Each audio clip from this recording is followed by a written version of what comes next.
do we curb violent crime? Obviously, the debate rages on as you see violent crime in Chicago and other larger urban cities. We even had a homicide here in Springfield over the weekend. And you see shootings that reported out of Decatur and Peoria and elsewhere throughout the state of Illinois. But, the debate that's being had, as we just talked about in the previous segment, some looking at just gun control being the answer.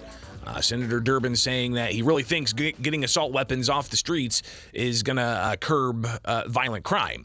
Obviously, that's one take, but there are others who say, it's about enforcing the laws that are on the books, especially like, for instance, the Highland Park suspect had a clear and present danger report issued against him from local police to state police, but state police said that it wasn't actionable as nobody was behind the clear and present danger moving forward with that, so they granted the suspect a firearm owner identification card, and that individual was able to purchase weapons legally and allegedly used them in that Highland Park shooting. So, some say ban all certain types of semi-automatic weapons, and that's going to be the end-all, be-all. That in combination with other things, with criminal justice reform and so on.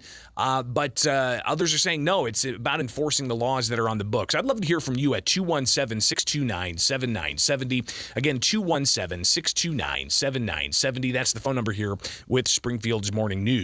We'll talk a little bit about the red flag laws that there are and reporting just about how it's not transparent, and we don't know whether red flag laws are what rate they're being approved or dismissed by courts. So we'll touch on that here in a bit. But something else is an idea that's floated to curb violent crime, especially in Chicago, is violence interdiction. And that's this effort and this policy to fund certain nonprofit groups in the inner cities that are going to give those dollars to individuals to act as peacekeepers. And we heard about this heading into the Memorial Day holiday weekend, and peacekeepers on the streets in Chicago wearing certain colored vests and getting some dollars to be there and try to intervene in that crime. Well, that cost $750,000 at the tail end of the previous fiscal year for the state of Illinois. In the current fiscal year, the state's looking to spend $30 million on the Peacekeepers program. And we'll go to the phones here in a moment, but I wanted to bring this up just so everybody has a general idea of what we're looking at here. Again, the headline, Illinois to spend $30 million of your tax dollars on Peacekeepers this fiscal year. And when you go through and you look at what the Illinois Department of Human Services has laid out here. It's a program, Peacekeepers program, and for the fiscal year that started July 1st, they're taking applications for grants, and they're looking at approximately $30 million to be made available for a 12-month project period. $30 million. Is this going to be the answer for that? 217-629-7970. Would love to hear your thoughts. Good morning. You're on WMAY. Oh, hold on a second. You're going to have to start over. I got to put you back into program, all right? So go ahead. You're on the air. Good morning. Morning. I would just like to make a comment. Okay, go ahead. A comment? Yeah. I would just like to make a comment about the laws, gun laws. I think it's practical that we at least do a background check on people applying for firearms. I believe that there's certain people that do not have no business having a firearm because of their mental state. There is a mental issue to this also, but there's a criminal element in this. And I just think it's just common sense to at least have background checks, at least have some training where we would know that the people that are purchasing these items are people that are responsible. I'm a truck driver, and we have to have special license and endorsement to be able to work as a truck driver carrying material with a 80,000-pound truck. Well, and listen, I hear what you're saying. People would push back and say truck driving is not enshrined in the U.S. Constitution and the Bill of Rights. But when it comes to the issue of background checks are conducted nationwide, and that's done through the FBI and the database that they have, the National Criminal Database. And when it comes to mental illness, people who have been adjudicated mentally ill are in that prohibited category that's been spelled out. So if they're a danger to themselves and others, and that's been adjudicated in court, either through mental health court or something else to that effect, that is a prohibitor. Now, years ago, the state of Illinois was supposed to be reporting to Illinois State Police, having the courts report to Illinois State Police those who've been adjudicated mentally ill. That wasn't happening, even though it was law. So again, it goes back to this idea of enforcing laws that are on the books. But I appreciate the call. I do want to get into this other aspect of the violence interdiction with $30 million being spelled out for the state of Illinois to give to nonprofit groups like this group called Violence Interdictors. And this is a group, Violence Interrupters. Tio Hardiman, he leads this group. And he said that they're looking for more dollars to work at hiring more youth and getting kids off the streets and giving them some purpose.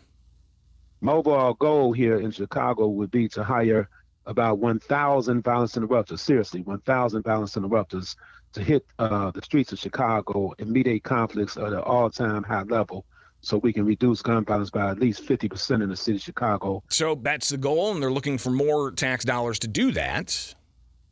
Get to the point where we need to be, because we have a budget, we have a proposal, and we know what we're doing. We know how to get results. We have a proven track record when it comes to getting results in the area of reducing gun violence. But Ted Dabrowski with Wire Points, he says that this might be a wrong focus when looking at curbing gun violence. Yeah, well, I think we have to be really careful with all these monies that are being spent. The state, the city, Chicago have spent a lot of money on programs, and they're really difficult to measure. They're really difficult to figure out what the right metrics are. Are they working? Are they not working? Are these groups professional? Can these groups succeed? And also, despite good intentions, the issue of crime in Chicago may be too big of a problem, Dabrowski said, just to throw more tax dollars at it. The people committing a crime are people who committed a crime in the last couple of years. So it's a revolving door. So you got to shut the revolving door. It's a lot that we need to do just to execute. Forget new money. Let's execute the existing laws and existing policies we have. But again, $30 million going to be used for this peacekeepers program, and that's money that's actually coming from COVID-19 federal relief tax dollars. So again, that's just one angle they're looking at to possibly curb violent crime, is using more tax dollars for violence interruption. But there's also the issue of red flag laws that are in place, not just in Illinois, but elsewhere. So we'll touch on that coming up next. But I still want to hear from you at 217-629-7970. Again, 217-629-7970. Your thoughts on how to curb violence. All right, back at it, looking at how to curb gun violence. We'll talk briefly about the firearm owner identification card enforcement grants that the state is giving out through Illinois State Police. We'll also talk a little bit about the red flag laws, but let's get to a phone call. 217-629-7970 is the phone number. That would have been a call. Let's check this one. Good morning. You're on WMAY. Good morning. Hey. Hey, I think the only way to curb crime is personal accountability. Personal accountability. Elaborate. Yes, you commit a crime, you're punished for it. You can't have a society where you punish law-abiding citizens for other people's crimes. I mean, it just can't happen. And another thing I wanted to talk about or mention is the Tennessee Manifesto. It's really interesting, the cherry-picking some manifestos, like in Buffalo, New York. They couldn't wait to release that manifesto. The one in Tennessee, for some reason, they will not release that manifesto. I believe that it just doesn't go with the mainstream narrative. Yeah, Yeah, and that's something I think is very much people want to get their hands on, especially even after what happened in Philadelphia, where the suspect there told police, reportedly, that they committed violent random shootings to elevate the problems with mass shootings. So interesting to see that. Let's talk now about what Illinois State Police are up to. Of course, you've got red flag laws, bearing arms, highlighting reporting from the Chicago Tribune about how the agency is not really keeping track of red flag laws, and in particular, not knowing how, the rate of which those who raise, red flag laws as a precursor to limit somebody's access to their firearms, whether or not those are being thrown out in court or if they're being upheld in court, and what rate that is taking place. So there's still a lot of unanswered questions and a lack of transparency around red flag laws in the state of Illinois. But when it comes to the firearm owner identification card, let's take a look at what Illinois State Police released yesterday. They laid out that they're giving out various grants to law enforcement agencies across the state to enforce the Firearm Owner Identification Card Act. And that enforcement detail focuses on individuals who become the subject of FOID restraining orders or clear and present danger, and they've been doling out these dollars to a variety of different law enforcement agencies. Chicago Police getting almost $500,000, Cook County getting $333 million. That's rather $330,000 and $402,000 to those particular counties.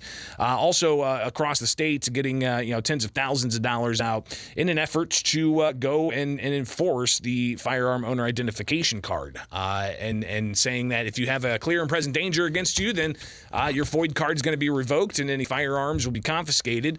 And if you have a restraining order, part of this red flag law, then as well, the local law enforcement are supposed to go and enforce the FOID Card Act. But we still have challenges as to whether even the FOID Card Act is constitutional in the state of Illinois, let alone the challenges across the country dealing with whether or not red flag laws are constitutional, because you're not found guilty of anything. It's just a preliminary hearing as to whether or not somebody can, justify that you might be a threat. It's not a conviction of any sort. So these are conversations that are ongoing, but is it more simple than just what kinds of gun control laws or what kinds of, FOID enforcement there is? Does it really come down to a sense of morals in this country? Stay tuned.